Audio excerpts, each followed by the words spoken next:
What's up, Crypto Crew, and welcome back. Or if this is your first time, I'm Captain Crypto Mind, actively escaping the matrix, scoping out the crypto ocean. So if you like your odds, get on the boat, stay up to date, thumbs up, and join the hunt. Into the boat! Crypto Crew, today we got an exclusive look at KaspaCom's 2025 roadmap, covering everything from lending and NFTs to new partnerships and pro tips to keep your portfolio safe, because Kaspa is a digital asset. The word of God says, prove all things, hold fast that which is good. And so before we get into today's vid, Crypto Crew, make sure to protect your crypto assets, practice self-custody with the Tangent wallet, your best option in our opinion. It's plug and play and the most affordable cold storage out there. Get 10% off using code Crypto Crew with the link in the description box below. Thanks so much for your consideration and support in advance, and may the Lord Jesus Christ bless you all. We've been working hard in different things. Right now, we have the swap and the lending. I'd say they're ready. When it comes to development, we're going to start auditing this week as well, or next week. We're going to start the audits. We have a new UI UX coming, actually. The current UI UX is it's good, but it's not perfect. So for the Kaspa.com, or specifically to the lending and borrowing side? Lending and swap. It's going to be DeFi.Kaspa.com, revamp of the new UI UX, and we got a designer team that we're working with that they're actually doing our landing page, because at the end of the day, Kaspa.com needs to be more than just a marketplace. So that's why we're adding Kaspa Media, Kaspa Facts, Kaspa Learn, on-ramp, off-ramp. So we're trying to build something more robust. So on-ramp, off-ramp. That's a new one. Yeah. That was the first time I'm hearing that. Let's park that till later in. There's a lot of new changes in the UI UX of the DeFi. We're making the landing page, working hard on the wallet to have it ready for mainnet. We have a Telegram trading bot for EVM that we're building. It's going to be also an aggregator, so you'll be able to swap tokens from ZeroSwap, from KaspaCom, from Kaspa Finance, from... Wait.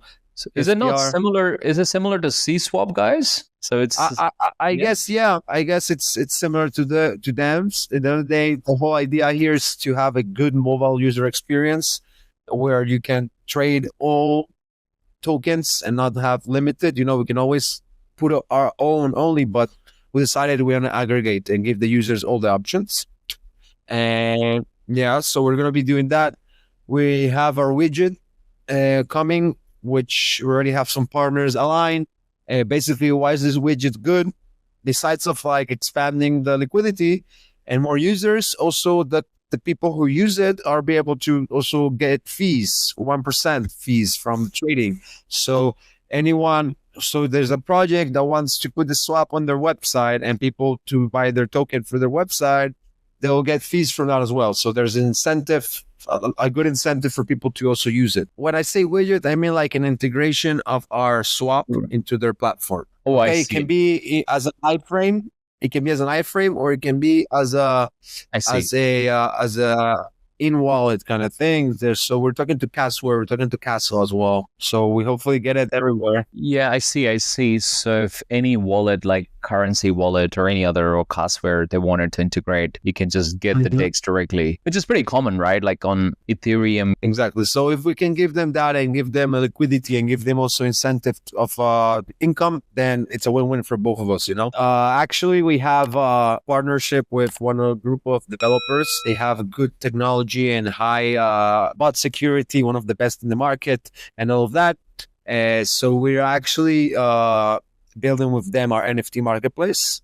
With who? I didn't quite catch it. With a team of good developers, a good team of developers that we're doing a collaboration with. Basically, they're building our NFT marketplace, which is looking good. Hopefully, it's going to be ready for launch. Anyways, we might take our time with launching in mainnet. And that last thing is the same team of developers is actually helping us. They already have this platform, which is like a pump fund platform, but with anti-bot, anti-rug, a lot of security around this platform that they build themselves, and this platform is already used in other chains. So we're bringing this to our ecosystem with our name, and actually also the technology of the swap of the pump fund. It's not Uniswap. It's something called Algebra Finance. It's a new swap mechanism, and it's supposed to be game changer, and it's supposed to be the best in the market right now. Moonbound, that what Nacho's doing. Yeah, I thought it will be similar to Moonbound, right? So something like Pump on Moonbound, but it has a lot of bot security and anti-rug mechanisms built in. And this bot security is not something you can get everywhere. It's something they developed themselves, and it's expensive to actually get it, to pay for a kind of service like this. And we're getting it for free.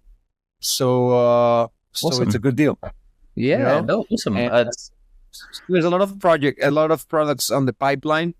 Might even be too much, but since we're not using much of our resources on this, it's a good collaboration.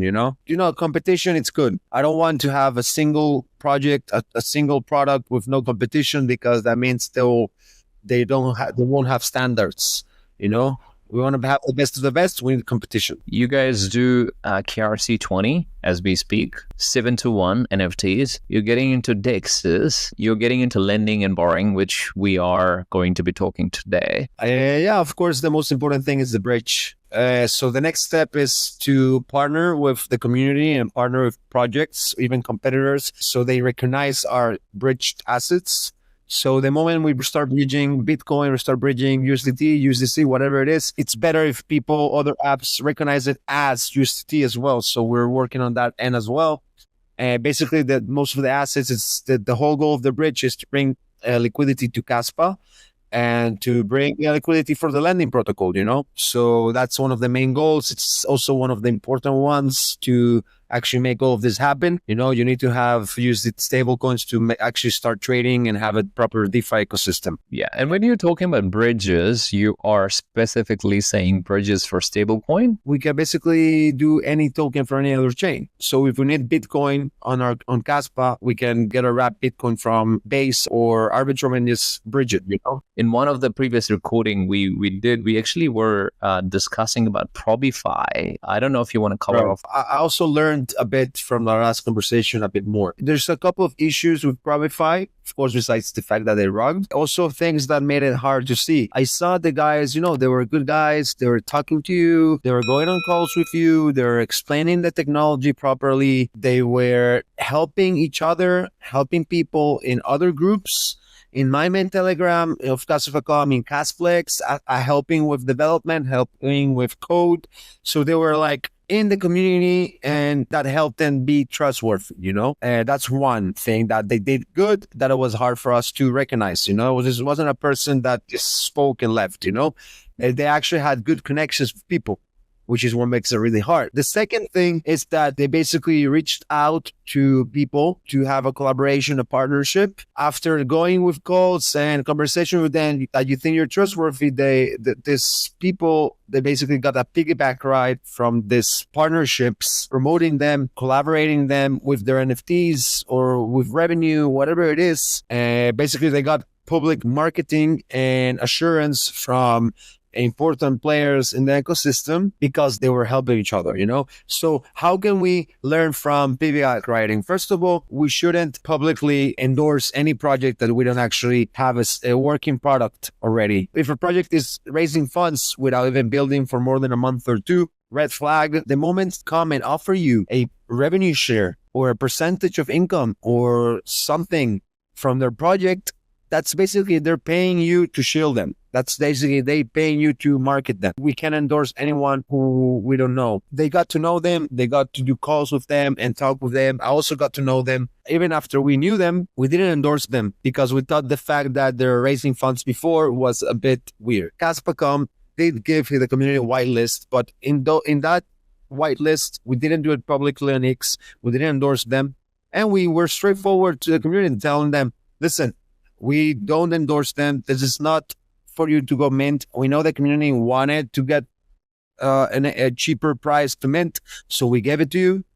But we don't believe in this kind of funding, and we don't endorse this project at all.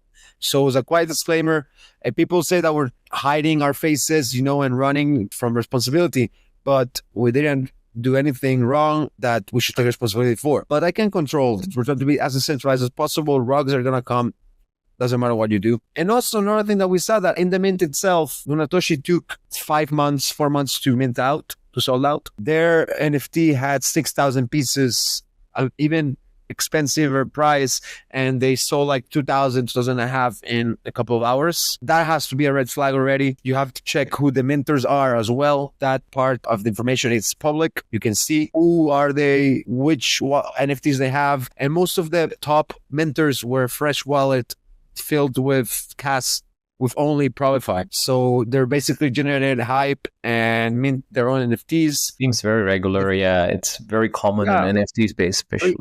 Yeah, they did drag 1.3 million Kaspa from the community, and it's unfortunate. But we've all have learned by being in crypto that these things are very regular. I know it's the FOMO kicks in and people jump onto the projects right away without realizing. So I guess the only message that I will have is just be careful. Do your research, take time. We're very careful with this when it comes to endorsements because we are a platform and we can't retweet and endorse every second person that comes.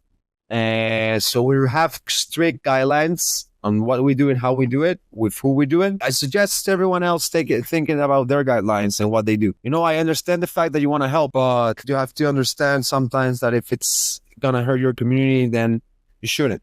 Crypto Crew, that's a wrap, but we love hearing from you. What KaspaCom development are you most bullish on? Drop your comments in the comment section below. Shout out to Sione and the KaspaCom team. Shout out to Ankit and the XXIM Podcast. We got more incoming Crypto Crew, so if you found value in today's breakdown, don't forget to hit like, subscribe, and ring that bell so you never miss an update. Prove all things, hold fast that which is good. Stick around. Fix your mind before you get to the grind. And with that said, let's continue to escape the matrix. Let's continue to be on the lookout for the next big thing here on the crypto ocean. Grow in grace, and let's make some crypto waves. Say aye.